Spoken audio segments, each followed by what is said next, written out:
For today's video, tuturuan ko po kayo kung paano mag-install ng eSIM sa ating mga smartphone. Ganito po ang itsura ng Smart Prepaid eSIM at nabili lamang po natin siya ng 99 pesos sa Orange app. At ngayon, tuturuan ko po kayo kung paano ito install sa ating mga cellphone. At sa likod nito, makikita po natin ang QR code kung saan ito po ang i-scan natin para ma-register ang ating mga eSIM. Sa settings ng ating mga cellphone, buksan po natin at hanapin po natin ang cellular. I-click lamang po natin ito at makikita po natin dito ang eSIM. Pindutin po natin ito. Tiyakin lamang po natin na meron po tayong malakas na internet connection or data connection para mas madali po natin siyang ma-register sa ating mga cellphone. Antayin lamang po natin dito na mag-loading. At dito po, makita po natin ang transfer from nearby phone or use QR code. Since hindi po natin ito ita-transfer, gagamitin po natin ang QR code at iscan lamang po ang QR code na makikita sa loob ng ating biniling eSIM card.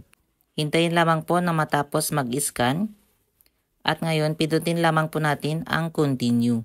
Bale, ang kagandahan po nitong eSIM ay napaka-eco-friendly at literal na nakalagay na po sa inyong mga cellphone. May iwasan na mawala ang SIM card lalo na at napakaliit ng mga SIM card ngayon. Hindi mo na po kailangang tanggalin sa kanyang SIM tray ang SIM card once napapalitan mo ito ng ibang SIM card. Mas secure na rin siya lalo pag halimbawa nanakaw ang gamit po natin na phone. Antayin lamang po natin na matapos ang activation at ngayon pindutin na po natin ang done. May mare-receive po kayo sa inyong mga cellphone na text kagaya po ng nakikita nyo sa screen. Dito po, pwede kang mag-switch ng mga profile o plan nang hindi na kinakailangang palitan ang SIM card. Pwede mo ding i-activate ang iyong eSIM ng remotely. Di mo na kailangang pumunta sa store o maghintay ng SIM card. At dito nga po, makikita na po natin na dalawa na po ang nakalagay sa ating mga cellular plans. Ang primary at ang personal. Itong personal po ay ang eSIM na nabili natin ngayon. Ngayon, pindutin po natin ang continue at pwede na po natin siyang i-customize. Pwede po natin siyang palitan ng pangalan, depende sa gusto po natin na ilagay. Halimbawa, ang ilalagay ko po ay data, internet, para mas madali ko po siyang makita at gagamitin ko ang SIM card na ito para sa data at internet. At once napalitan na, pindutin lamang po ang continue na makikita po ulit dito sa baba. Kapag po mas mabagal ang iyong mga data or wifi, ay mas matagal po ang pag-register nitong mga eSIM. So, hintayin lamang po ulit na mag-loading po ito hanggang sa matapos. At pagkatapos nito, makikita na po natin ang continue. Pindutin po ulit natin yan. At dito, pindutin po ulit natin ang continue.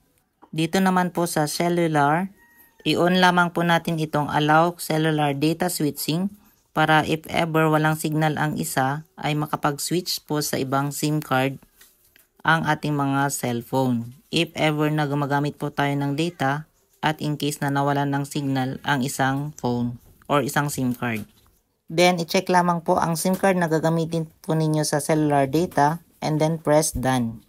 At dito, makikita na nga po natin na dalawa na po ang SIM card na nakalagay sa ating mga phone.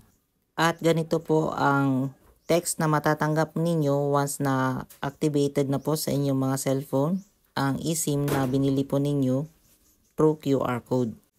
Huwag po natin kakalimutang pindutin ang subscribe button at bell all para lagi po kayong updated sa lahat ng ating mga bagong upload.